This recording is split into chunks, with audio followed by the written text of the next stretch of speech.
They called her Ash Tongue because the soot from the hearth was a second skin and silence her only language. Alara scrubbed the flagstones until her knuckles were raw, the icy water a familiar agony against her chapped flesh. Cold was the master of her world. It lived in the stone floors, in the thin wool of her tunic, and in the hollow space in her chest where a family should have been. Her pack had cast her out years ago, an Omega orphan with no name of worth. She was nothing, less than nothing. A ghost who polished silver and hauled water, her presence tolerated only as long as it was invisible. The wind howled outside the great hall, a predator's scream that promised deeper cold to come. It was the night of the blood moon hunt, when the Alpha King and his warriors rode out. For them, it was glory. For her, it meant more logs for the fires, more wine to be poured, more floors to be scrubbed free of muddy boot prints. Lyra found her by the kitchens, her own fine silks a stark contrast to Alara's rags. Lyra's beauty was as sharp and cold as a shard of ice, her smile a weapon she wielded with practiced cruelty. She was the Alpha's daughter, adored and vicious. "Still grubbing in the dirt, Ash Tongue?" Lyra's voice was sweet as poisoned honey. She nudged the bucket of filthy water with the toe of her embroidered slipper, splashing icy grime over Alara's feet. Alara flinched, but did not look up. Looking up was an invitation for more pain. She kept her eyes fixed on the gray swirls of dirt on the stone. "I asked you a question," Lyra snapped. The sweetness vanished, replaced by cold steel. "Yes, Lyra," Alara whispered, her voice rough from disuse. The name felt like ash in her mouth, just as they said. Lyra laughed, a sound like tinkling glass. "Pathetic. My father should have let the winter take you when they found you. You're a stain on this pack. A worthless, mute little rat." Each word was a stone, adding to the wall of worthlessness that had been built around her since childhood. Alara gritted her teeth, the muscles in her jaw aching. She would not cry. She had learned long ago that tears were a currency Lyra eagerly spent. With a final contemptuous sniff, Lyra swept away, leaving Alara shivering in the draft. The cold from the water was nothing compared to the chill that settled deep in her bones. Worthless. The word echoed in the hollow space inside her. She pushed herself to her feet, her joints protesting. She had to finish. The head cook, a woman with a temper like a hot skillet, would beat her if the floors were not gleaming before the hunters returned. She gritted her teeth, picked up the heavy wooden bucket, and moved to the next section of stone. This was her life. An endless cycle of cold, pain, and the crushing weight of her own insignificance. But deep within the ice of her despair, a tiny, stubborn ember refused to be extinguished. It was the simple, animal will to survive. She would endure this. She had to. The blizzard hit without warning, a wall of white fury that descended from the mountains. It was a storm angrier than any the elders could recall. It swallowed the world, erasing the lines between earth and sky. The hunt was called off, the warriors struggling back to the stronghold in scattered groups, their faces grim. But the king had not returned. Panic was a low hum beneath the roar of the wind. The Alpha King, Kalin, was more than a leader. He was the heart of the northern packs, a being of ancient power who held the long winter at bay. Alara was sent to the eastern battlements to secure the shutters. No one else wanted the task. The wind there was a physical blow, a monster with claws of ice that tore at her thin clothes and tried to rip her from the stone walkway. She fought against it, her small frame braced against the gale, her fingers numb as she fumbled with the heavy iron latches. One particularly violent gust slammed a shutter back against her. The force threw her off balance. Her feet slipped on a patch of ice that had formed on the stone. For a heart-stopping second, she scrabbled for purchase, her raw fingers finding no hold. Then she was falling. The world became a swirl of white snow and black stone. She did not scream. The air was stolen from her lungs. She hit a steep, snow-covered slope at the base of the wall, the impact a jarring agony that shot up her spine. She tumbled, end over end, a helpless ragdoll in the blizzard's grip, until she came to a sudden, brutal stop against the trunk of a great pine. Pain exploded behind her eyes. Blackness bled into the edges of her vision.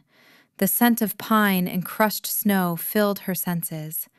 For a moment, she knew nothing but the throb of a dozen different injuries. When her vision cleared, she was half buried in a snowdrift at the edge of the dark wood that bordered the stronghold. The storm was a churning vortex around her. She was going to die out here. The thought was strangely calm, a simple statement of fact. Lyra would get her wish. The winter would take her. She tried to move, to push herself up, but a sharp, stabbing pain in her ankle made her gasp. It was broken. Hopelessness, cold and absolute, washed over her. She would freeze to death, alone. Just another piece of forgotten trash. Then she heard it. A low groan, almost lost in the howl of the wind. It was a sound of pure agony. She lifted her head, peering through the blinding snow. A dark shape lay crumpled not 20 feet away, near the base of a fallen oak. It was huge, far larger than a man. A wolf, perhaps? No, the shape was wrong. Driven by an instinct she did not understand, she began to crawl. She dragged her useless leg behind her, the pain a nauseating wave with every movement. Snow packed into her tunic, melting against her skin, stealing what little warmth she had left. Each foot was a journey, each breath a struggle. As she drew closer, the shape resolved. It was a man. A giant of a man, clad in black leather and furs, a greatsword lying half buried in the snow beside him. A thick, dark liquid stained the snow crimson around his thigh. Blood. So much blood. Her heart hammered against her ribs. She recognized the cloak, the silver wolf head clasp gleaming dully in the gloom. It was the king, Alpha King Kalin. He was lying on his side, his head lolling. His face, usually a mask of harsh, predatory beauty and command, was pale and strained. His breathing was shallow. A deep gash, ugly and black, ran the length of his thigh. It looked poisoned. She reached him, her body screaming in protest. He was dying. The thought struck her with a force that had nothing to do with his title. A life was guttering out in the snow, and she was the only one here. Without thinking, she did the only thing she could. She tore a long strip from the hem of her already tattered tunic. The fabric was thin and worn, but it was all she had.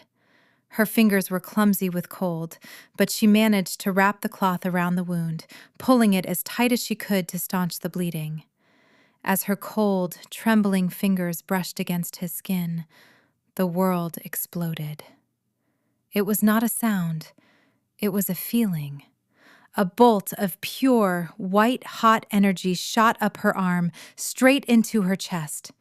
It was lightning and fire, a supernova igniting in the hollow space inside her. The air crackled. A light, brilliant and blinding, erupted from the point of contact. She cried out, snatching her hand back as if burned. The pain was excruciating, a searing brand being pressed into her very soul. She stared at her hand, her palm now glowing with a soft, silver light. The king gasped, his body arching in the snow. His eyes snapped open. They were not the cool silver she had seen from afar in the great hall. They were molten gold, blazing with an impossible light, and they were fixed on her. A symbol began to burn itself into the skin on the back of her hand. It was a spiraling, intricate design, like a stylized wolf entwined with a crescent moon. It glowed with that same silver light, a permanent mark etched into her flesh. The pain was so intense she thought she would pass out. He pushed himself up on one elbow, his movements shockingly fluid for a man who had been near death moments before. The golden light in his eyes was mesmerizing, terrifying. He looked at the glowing mark on her hand, then back to her face. A low growl rumbled in his chest, a sound so deep it vibrated through the frozen ground. It was not a sound of aggression. It was a sound of primal, absolute recognition, of possession. "You," he rasped, his voice a gravelly thunder that cut through the storm. Alara scrambled backward, terror a cold spike in her heart. What was happening? What had she done? This was magic, dark and powerful. They would burn her for it. He reached for her, his large hand moving with unnerving speed.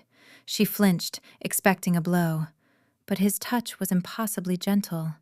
His fingers grazed her cheek, and the searing energy from before returned. But this time, it was different. It was a current of warmth, of life, of something ancient and vast pouring into her. It chased the cold from her bones and made her own heart stutter. "Mine," he breathed. The word was not a question or a statement. It was a fact, as undeniable as the storm raging around them. Her mind reeled. Confusion warred with a terror so profound it threatened to swallow her whole. Her body, however, betrayed her. It leaned into his touch, craving the impossible warmth, the feeling of completion. It was as if a piece of her she never knew was missing had just slammed back into place. Who was this man? What was he? And what, by all the gods, was happening to her? She was just Alara, just ash-tongue, worthless. But the blazing gold in his eyes and the burning silver on her skin told a different story. The king's gaze never left her face, his golden eyes a furnace in the swirling snow. He saw her, not as a servant, not as a smudge of soot in the corner of the room, but as if he were staring directly into her soul. It was more terrifying than any beating. "I have you," he murmured, his voice thick with a possessiveness that should have frightened her more than it did. Instead, a strange, treacherous warmth spread through her chest. He started to rise, his gaze dropping to the wound on his leg. The makeshift bandage she had tied was still there, but the angry blackness of the gash was gone. The flesh was already knitting itself back together, leaving clean, pink skin behind. The only evidence of the injury was the torn leather of his trousers and the blood staining the snow. Alara stared, her mind refusing to process what she was seeing. He had been dying. Now he was healing before her very eyes. Was it because of her? That jolt of energy? Before she could spiral further into her panic, the sounds of shouting cut through the blizzard. Men with torches appeared through the trees, their wolf pelts heavy with snow. The king's guard. "My king!" a broad-shouldered man with a braided beard bellowed, his relief palpable. He rushed forward, his eyes falling on Alara, who was still on the ground, a deer caught in the light of the torches. His expression hardened. "What is this, my lord? Did this thing attack you?" The guard, his captain by his bearing, snarled, his hand moving to the hilt of his axe. Alara's blood ran cold. Of course. This was how it would end. They would see her, a worthless Omega, next to their injured king. They would assume the worst. They would kill her where she lay. "Stand down, Boren," Kalen commanded. His voice was quiet, but it held an authority that was absolute. The captain, Boren, froze, his hand dropping from his weapon. The king got to his feet, moving with a predator's grace that belied the massive injury he had just sustained. He loomed over her, a mountain of a man who blocked out the raging storm. He looked down at her, a strange, soft expression on his heart. She stumbled, her broken ankle refusing to take her weight, and cried out in pain. Instantly, his arms were around her, holding her upright. He was so warm, a furnace against the blizzard. His body was hard as stone beneath the leather and fur. The scent of him, pine, winter storm, and something else, something uniquely masculine and wild, filled her senses, overwhelming her. "She is hurt," he said, his voice a low growl directed at his men. He looked down at her ankle, then back at her face. His golden eyes were filled with a fierce, protective light. Without another word, he swept her up into his arms as if she weighed nothing. Alara gasped, her hands flying to his broad shoulders to steady herself. Her face was pressed against the cold leather of his tunic, the steady, powerful beat of his heart a drum against her ear. This could not be real. It was a fever dream, a delusion brought on by the fall and the cold. The guards stared, their faces a mixture of shock and confusion.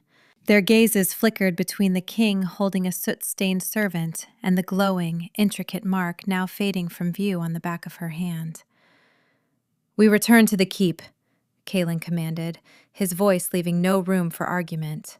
"Now!" He began to walk, his long strides eating up the ground.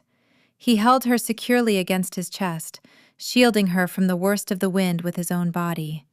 Alara, cradled in the arms of the most powerful man in the north, was lost. Her world had been turned upside down and shaken apart. She was terrified. She was in pain. But for the first time in her life, she was not cold. He did not take her back to the servants' quarters in the belly of the keep. He carried her past the great hall, past the questioning stares of pack members, up the grand stone staircase to the royal wing. The guards at his door, stoic and unmoving, did not so much as blink as their king carried a dirty Omega into his private chambers. The room was vast and Spartan, dominated by a hearth large enough to stand in and a bed piled high with thick furs. A fire roared in the fireplace, casting dancing shadows on the stone walls. Kalen crossed the room and gently set her down on the edge of the massive bed. The furs were impossibly soft beneath her. She sank into them, feeling small and out of place. She pulled her dirt-stained tunic tighter around herself, acutely aware of her own filth in this pristine, powerful space. "Sit down," he said. It was not a request. He knelt before her, his large hands surprisingly gentle as they went to her injured ankle. She flinched, expecting a rough touch, but his fingers were careful as they probed the swollen flesh. "It's broken," he stated, his golden eyes meeting hers. A muscle worked in his jaw. He looked angry, but not at her. It was a cold, restrained fury directed at her injury. Before she could respond, a healer was bustled into the room by Boren. The old woman's eyes were wide as she took in the scene. The king kneeling at the feet of a servant girl on his own bed. "Set it, Elspeth," Kalen ordered, his voice low. The healer scurried forward, her hands trembling slightly. The process was a blur of sharp, blinding pain as the bone was set, followed by the tight binding of a splint. Through it all, Kalen did not move. He kept one hand resting on her knee, a steady, warm pressure that anchored her through the waves of agony. That simple touch was a lifeline. When the healer was finished, she bowed low and practically fled the room. Kalen dismissed Boren with a flick of his eyes, leaving them alone once more. Silence descended, broken only by the crackle of the fire. Alara stared at her hands, twisting them in her lap. The silver mark on her skin was no longer glowing, but she could feel it, a faint warmth, a permanent part of her now. "What is your name?" he asked. His voice was softer now, the harsh edges smoothed away. "Elara," she whispered. It felt strange to say it aloud. Most days she was not sure she even had one. "Elara," he repeated, tasting the word. It sounded different in his mouth. Important. "I am Kaelin." She knew. Of course she knew. Everyone knew who he was. She simply nodded, unable to meet his gaze. He reached out and tilted her chin up, forcing her to look at him. His golden eyes searched her face, his expression unreadable. "You are her," he said, his voice filled with a quiet awe. "After all these centuries, you are her." Her? Who was her? What did he mean? The question swirled in her mind, a frantic, panicked flock of birds. I don't understand," she stammered. His smile was like the first sunrise after a long winter, a rare and breathtaking thing that transformed his harsh features. "You will." He traced the faint outline of the mark on her hand with his thumb. "This is the bond, the soul bond. It has chosen you. It has chosen me." Soul bond. The words were from old legends, tales whispered by the fire of fated mates, of two souls forged into one by destiny, a connection that made their alphas the strongest of all. It was a myth, a children's story. It could not be happening to her, a worthless omega, an outcast. The universe did not make mistakes of this magnitude. "No," she whispered, shaking her head. "It's a mistake. I'm nobody." His expression hardened, the smile vanishing. "Do not ever say that again," he said, his voice a low growl. "You are not nobody. You are everything." He stood, pacing before the fire like a caged wolf. The power rolling off him was immense, a physical presence in the room. He was ancient, she realized. The story said he had ruled for 500 years, forever waiting. Waiting for her? The idea was so preposterous, she felt a hysterical laugh bubble in her throat. He stopped and turned back to her. "They hurt you," he stated, his gaze sweeping over her raw hands, her thin frame, the fading bruise on her cheek where Lyra had shoved her into a wall last week. His eyes darkened from gold to a stormy, dangerous amber. "Who hurt you?" Fear, sharp and familiar, pierced through her confusion. If she told him, what would he do? The pack was all she had, miserable as it was. If he punished Lyra, the Alpha's daughter, the repercussions would fall on her. They always did. "No one," she lied, her voice barely audible. "I'm clumsy. I fell." His eyes narrowed. He knew she was lying. The knowledge hung between them, heavy and suffocating. But he did not press her, not yet. Instead, he walked to a large wardrobe and pulled out a tunic of soft, dark wool and a pair of fur-lined leggings. He placed them on the bed beside her. "These will be warmer," he said. "A bath has been drawn for you next door. I will have food sent up." He started for the door, then paused, his hand on the iron latch. He looked back at her, his expression a complex mix of emotions she could not begin to decipher. Longing, relief, and a simmering rage that seemed to have nothing to do with her. "Rest, Elara," he said, his voice soft again. "You are safe here. No one will harm you again. I swear it." Then he was gone, leaving her alone in the vast, warm room with a pile of clean clothes, the promise of food, and a world that no longer made any sense. She looked at the glowing mark on her hand, then at the door he had just walked through. Hope, A terrifying and unfamiliar emotion began to blossom in the frozen wasteland of her heart. She spent 2 days in the king's chambers, a prisoner in a gilded cage. She bathed in hot, scented water that soothed her aching muscles. She ate rich stews and fresh bread until her stomach, long accustomed to watery gruel, hurt from the unfamiliar bounty. She slept in the mountain of furs, the scent of kaolin clinging to them, a scent that brought a strange and traitorous sense of peace. Kaolin came and went, his presence a whirlwind of quiet authority. He would sit by the fire while she ate, watching her with those intense golden eyes, saying little. The silence between them was thick with unspoken things. She was still terrified of him, of the raw power he exuded, but the fear was mingled with a confusing sense of security. Her ankle was healing at an impossible rate. The healer, Elspeth, would come to check it, her expression one of baffled wonder. "The king's favor is a powerful thing," she would mutter, not meeting Alara's eyes.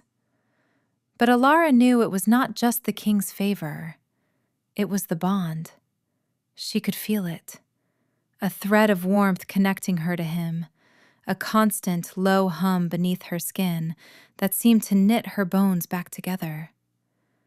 On the 3rd day, Lyra appeared at the door. She pushed past the guard, her face a mask of furious disbelief.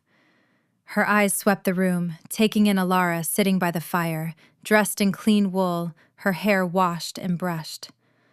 Lyra's gaze was acid. "So, the rumors are true," she hissed, her voice dripping with venom.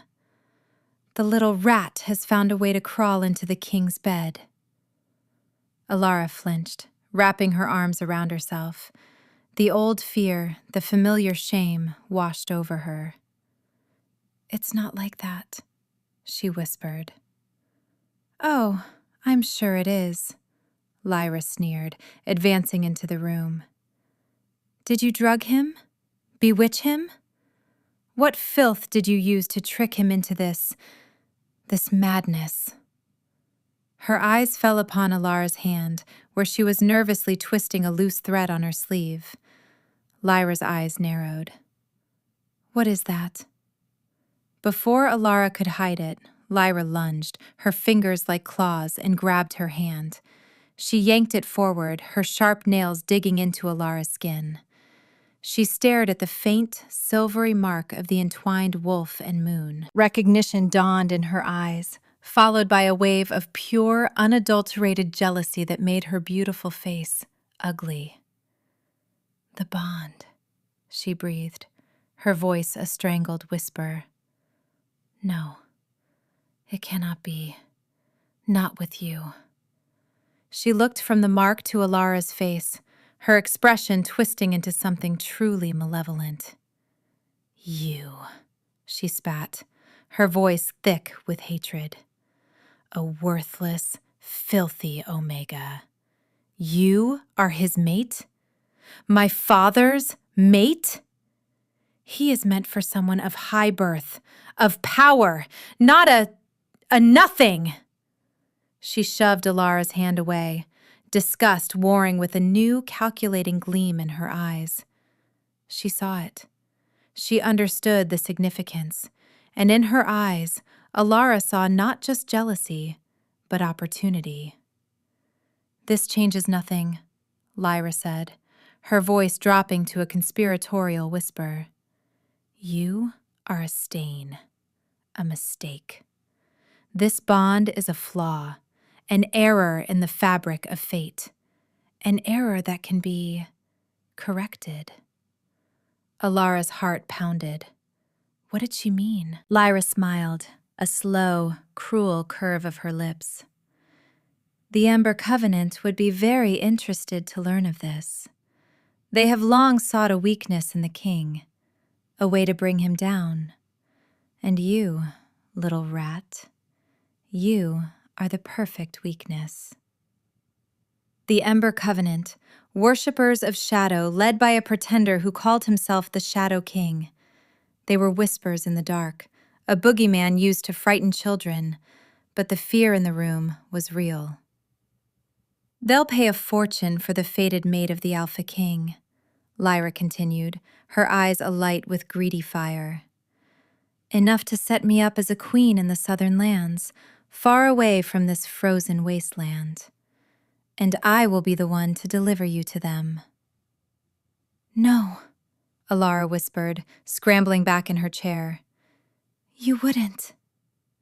"Watch me," Lyra snarled. She turned and swept from the room, leaving Alara's world shattered once more. Panic seized her. She had to warn Kaylin. She scrambled to her feet, her ankle twinging but holding her weight. She ran to the door, but the guard, a stoic man loyal to Lyra's father, the Pack Alpha, stepped in front of her. "My apologies," he said, his voice flat. "Lady Lyra has given orders. You are not to leave this room." She was a prisoner again. But this time, it was not for her protection. It was for her destruction. Despair, cold and familiar, began to creep back in, threatening to extinguish the tiny, fragile flame of hope that had just begun to burn. Hours turned into a day, and then another. Kaylin did not return. The guard at her door was replaced by men loyal to Lyra's family, their faces grim and unyielding. The food that arrived was once again cold gruel. The fire in the hearth was allowed to die down until the grand chamber was as cold as the servants' quarters had ever been. The message was clear. Her brief ascension was over. She was back in her place. Alara paced the room, the bond in her soul a thrumming, anxious wire. Where was he? Why had he not come for her? Did he know what Lyra was planning? Doubt, her oldest companion whispered in her ear. Maybe he had realized his mistake. Maybe he had looked at her, truly looked at her, and seen the worthless thing everyone else saw. Maybe he had abandoned her.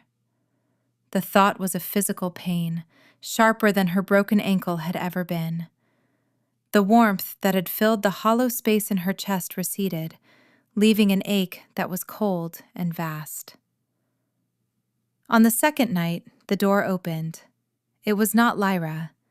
It was two hulking men dressed in black leather that seemed to drink the light. Their faces were covered in shadow, and on their chests were pins of tarnished silver shaped like a dying ember. The Covenant. Fear, absolute and paralyzing, seized her. It was happening. Lyra had done it. They moved with a silent, predatory grace. One of them held a small, dark cloth. Before she could scream, he was on her, pressing the cloth over her nose and mouth. The scent was cloying and sweet. Her head swam. The room tilted, the faces of the men blurring into shadow. Her last conscious thought was of Kaylin, his golden eyes, his voice murmuring, "Mine." Then the world went black. She awoke to pain. It was a dull, throbbing ache that seemed to emanate from the bond itself. It felt stretched, taut, as if the thread connecting her to Kaylin was being pulled across an impossible distance, fraying with every mile. The separation was a physical agony, a cold emptiness that gnawed at her from the inside out. She was in a cage, a small iron cage, barely large enough to sit in. It was cold, the metal bars leaching warmth from her body. The air was damp and smelled of mold and decay. The cage was in the back of a jolting wagon, the rhythmic creak of the wheels a miserable soundtrack to her despair. Through the bars, she could see a landscape of barren, gray rock and twisted dead trees under a perpetually overcast sky. They were in the Shadowlands, the blighted territory claimed by the Ember Covenant. Days blurred into a miserable haze of jolting travel, gnawing hunger, and the ever-present, agonizing pull of the weakened bond. They threw scraps of stale bread and skins of brackish water into her cage, treating her like an animal. She retreated into herself, into the cold, familiar shell of worthlessness. Lyra was right. She was a weakness. Her existence was a danger to the man who had shown her the only kindness she had ever known. Finally, the wagon stopped. She was hauled from the cage, her muscles stiff and protesting. They dragged her into a fortress carved from black rock, its towers like jagged teeth biting at the gray sky. The air here was colder still, heavy with a palpable sense of malice. They threw her into a cell. There was no window, only a heavy iron door and a stone slab for a bed. In the center of the room, an iron ring was bolted to the floor, a heavy chain attached to it. They shackled her ankle, her good one, to the chain. The metal was unnaturally cold. As soon as it touched her skin, the faint hum of the bond beneath her skin died completely. The silence in her soul was horrifying. The connection to Kaylin, the thread of warmth and life, was gone, severed. The emptiness that rushed in was a suffocating void, a spiritual death. A sob, raw and broken, tore from her throat. He was gone. She was truly, utterly alone. The silver in the shackles, she realized. It dampened magic. It dampened the bond.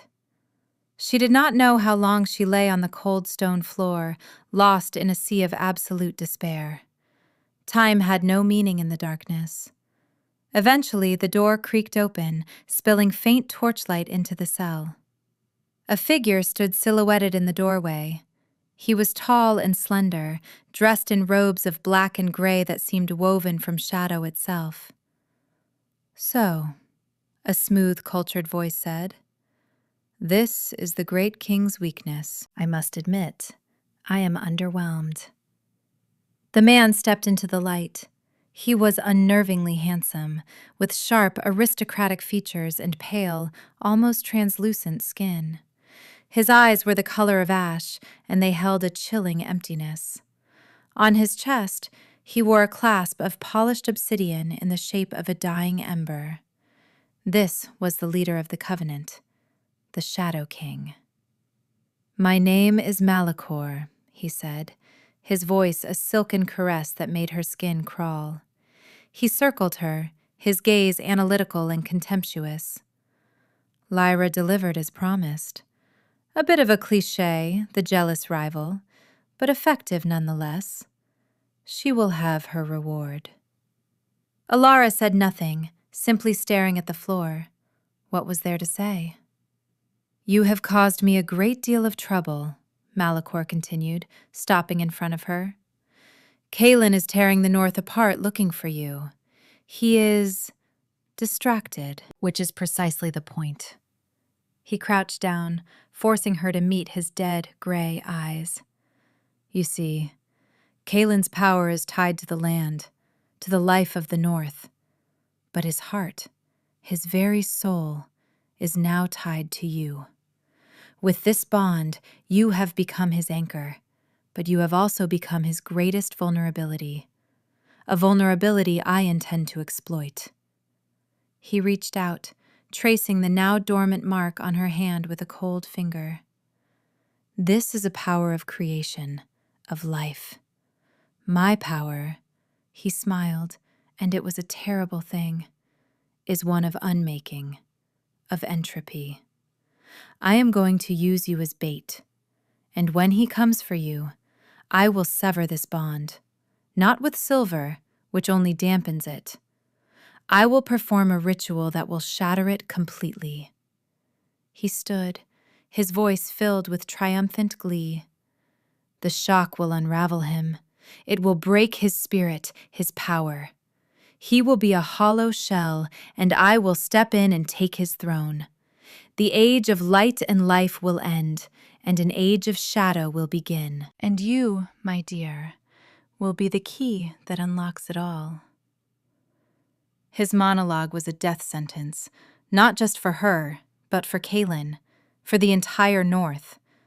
The despair in her soul curdled into a new emotion, a cold, hard knot of rage. He would use her to destroy the one person who had ever seen her as more than nothing. He laughed, a dry, rustling sound. Oh, do not look at me with such pathetic defiance. You are nothing.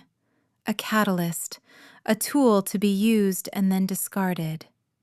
He turned and left, the door slamming shut, plunging her back into darkness and silence. Nothing.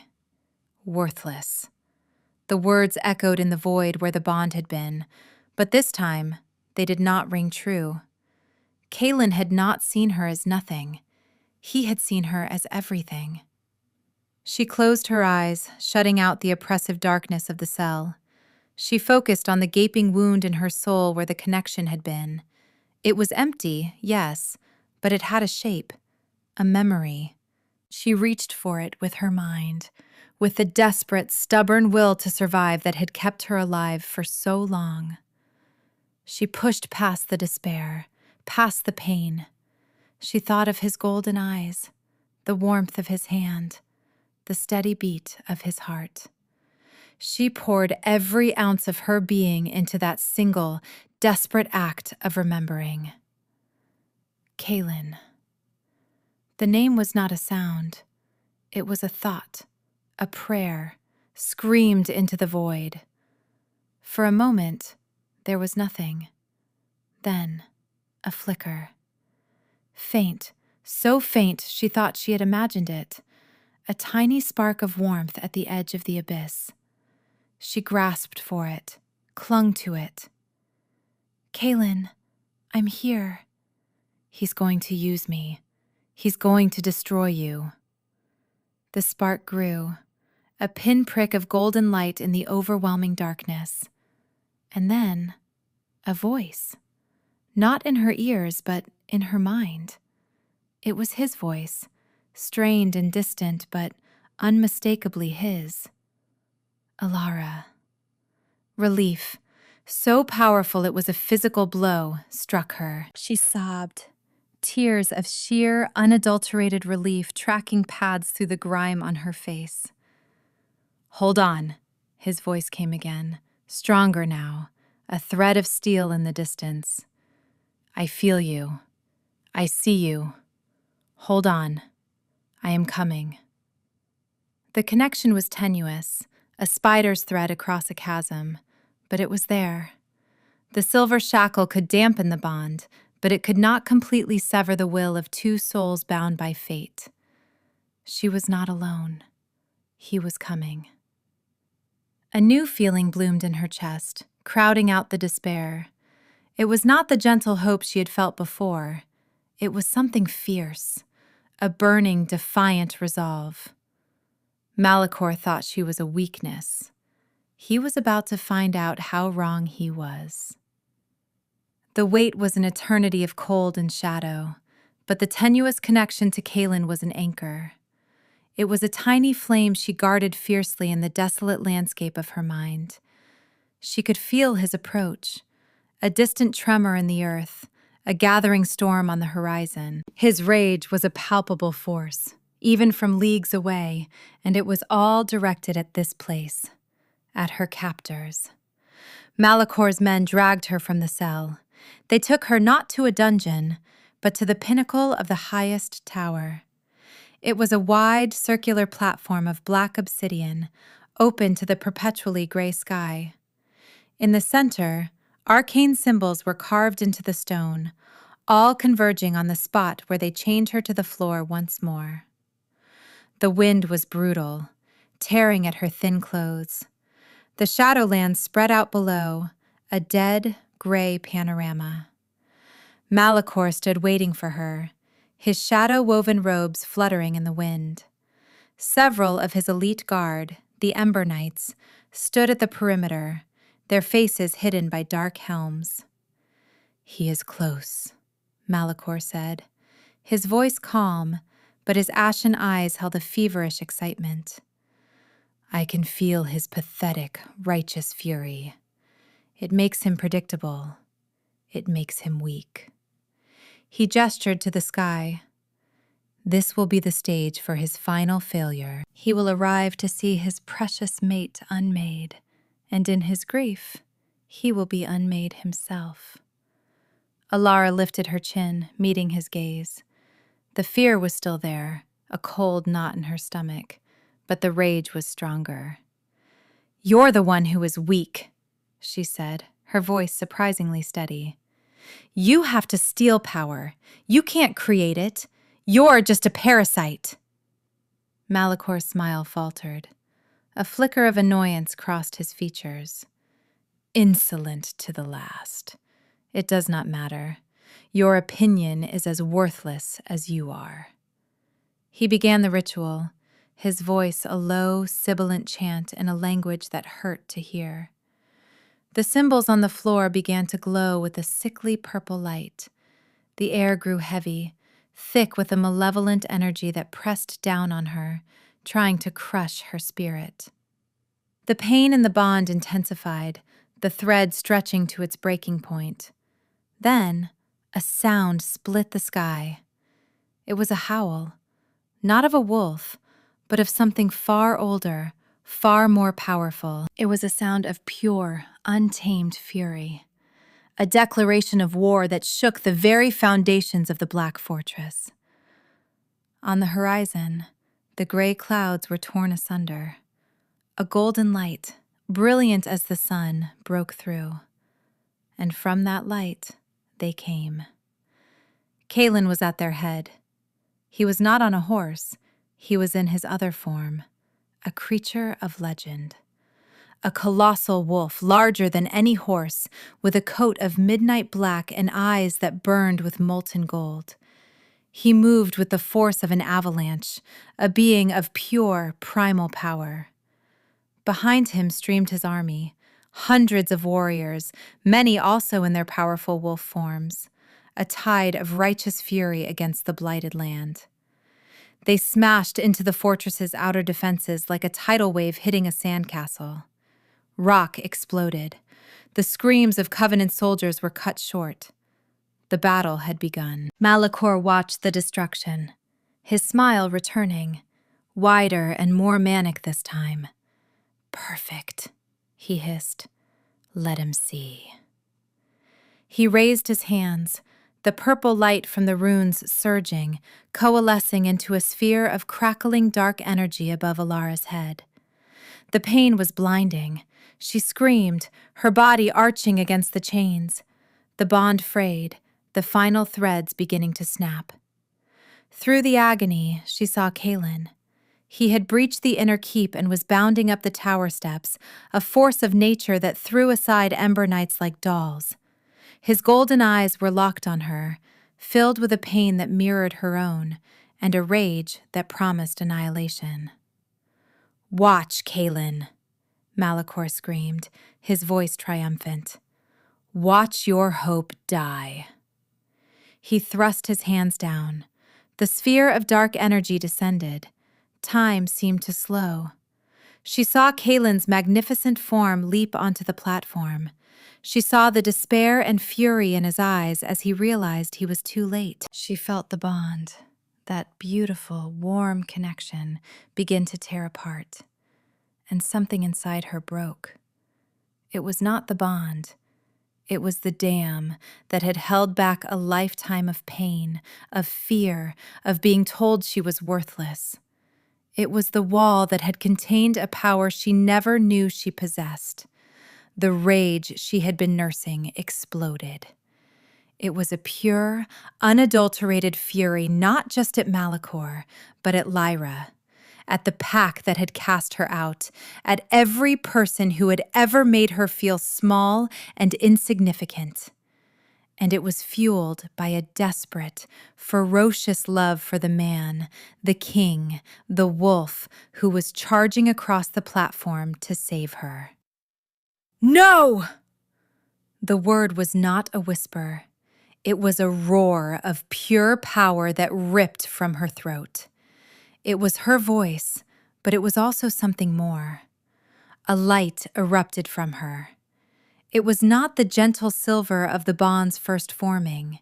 It was a catastrophic explosion of pure, white gold radiance, a sun being born in the heart of the Shadow Fortress. It vaporized the sphere of dark energy just before it touched her.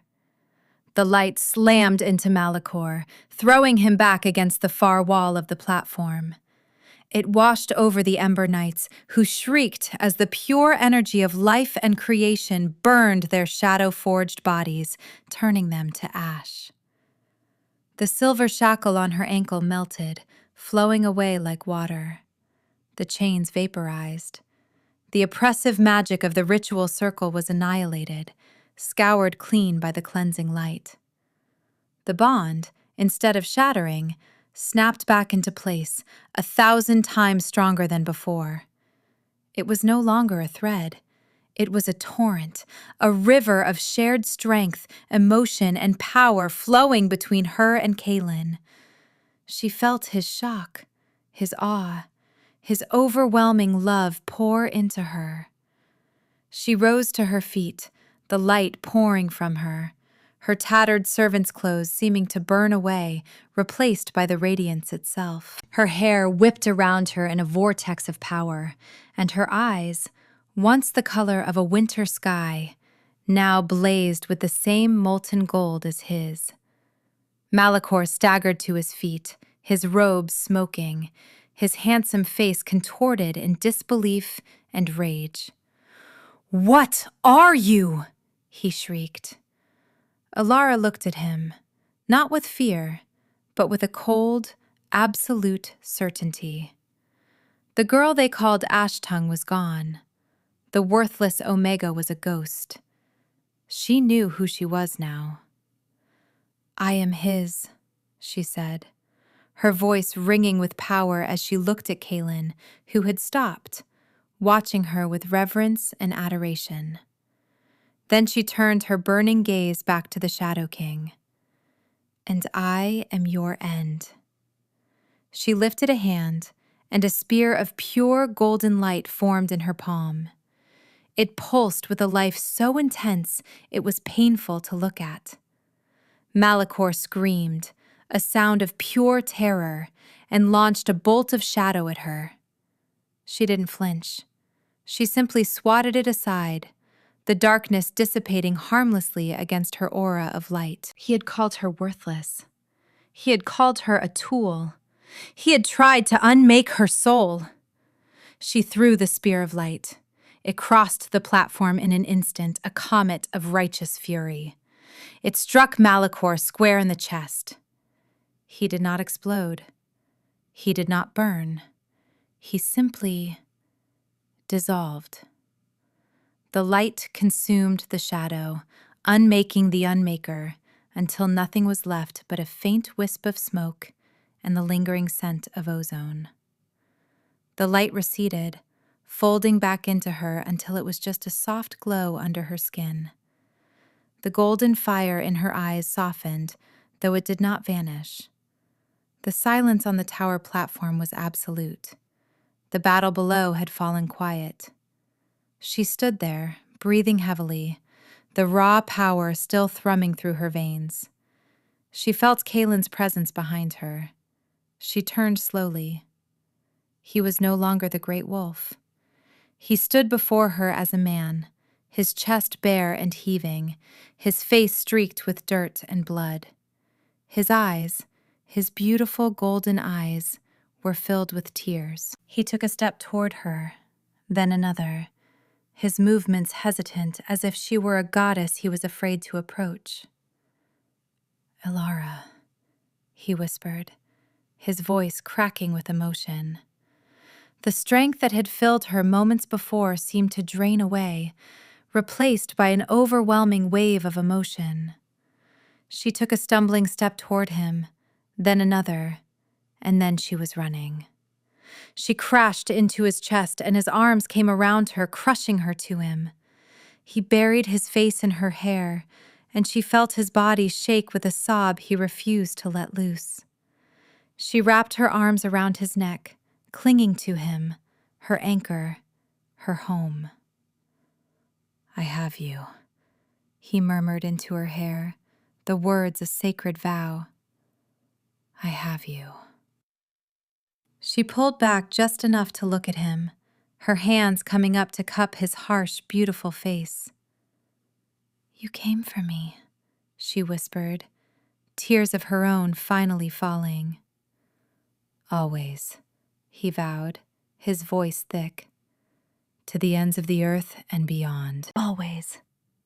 He looked at her, truly looked, and his eyes were filled with such profound love, such awe and adoration, that it stole her breath. He saw the power that now resided in her, and he was not afraid. He celebrated it. He saw her not as a weapon, but as his magnificent, miraculous equal. My queen, he breathed, and the words settled into her soul, a perfect fit. He lowered his head and kissed her. It was not a kiss of desperation or relief. It was a kiss of claiming, of sealing, of two halves of a single soul finally made whole. The bond flared between them, a brilliant, joyful light. On his chest, over his heart, a mark began to burn itself into his skin, a glowing, golden sigil of an entwined wolf and a crescent moon, a perfect match to the silver one on her hand. He had been marked, claimed by her, just as she was by him. When the kiss broke, they were both breathless. He rested his forehead against hers, their shared breath mingling in the cold air. The war was over. The shadow was gone. Below them, in the courtyard of the fallen fortress, his warriors were gathering. They were looking up at the tower, at their king and the glowing woman in his arms. A cheer went up, a single, unified roar of victory and reverence that echoed across the blighted lands. Section. Hand in hand, they descended from the tower. They walked through the ranks of his warriors, who bowed their heads not just to their king, but to her. They saw the matching marks. They saw the power that radiated from her. They understood. Borin, the gruff captain, met them at the gate, his face split by a wide grin. He dropped to one knee. My king, my queen. The journey home was nothing like the journey that had brought her here. She rode beside Kaelin on a fine black mare, wrapped in a cloak of wolf fur he had taken from his own shoulders. The chill of the Shadowlands gave way to the crisp, clean air of the north. The dead trees were replaced by proud, snow-dusted pines. It felt like returning to life. When they reached the stronghold, the entire pack was assembled in the main courtyard. They parted for them, their faces a mixture of awe, relief, and for some, like Lyra's father, shock. Lyra was there, held between two of Kaelin's royal guards.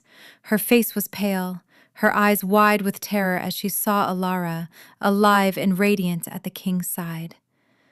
Their eyes met, and in Alara's gaze, Lyra saw not vengeance, but pity. And that, it seemed, broke her more than any punishment could have. Kaelin stopped in the center of the courtyard, holding Alara's hand tightly. He did not need to raise his voice to be heard. His authority was a palpable force that commanded silence. There has been a betrayal in this pack, he said, his voice cold as the winter wind. A betrayal against your king and against your queen. A gasp went through the crowd as he said the word, queen. He lifted Alara's hand, showing them the silver bond mark. Then he placed his other hand over his heart, where the golden mark glowed faintly through his tunic. There could be no doubt. The pretender, Malachor, is dead. The Ember Covenant is shattered. They preyed upon what they thought was a weakness. They were wrong. His golden eyes swept over the crowd, finally landing on Alara. The coldness in his gaze melted, replaced by a warmth that was for her alone. Fate has brought her to me, to us. She is Alara, my mate, my heart. She is the light that holds back the shadow. She is your queen. He pulled her to him, turning to face her, oblivious to the hundreds of eyes upon them. You are home, he murmured, for her ears only. She looked into his eyes, at the love and promise reflected there. She looked at the snow-covered mountains of the north, her home. She looked at the faces of the people, her people, the hollow space inside her, the one that had been filled with cold and worthlessness for so long, was now overflowing with warmth, with love, with a profound sense of belonging. She was not Ash-tongue. She was not a worthless Omega. She was Alara. She was a queen. And she was, finally and completely, home. Her smile, when it came, was like the sunrise.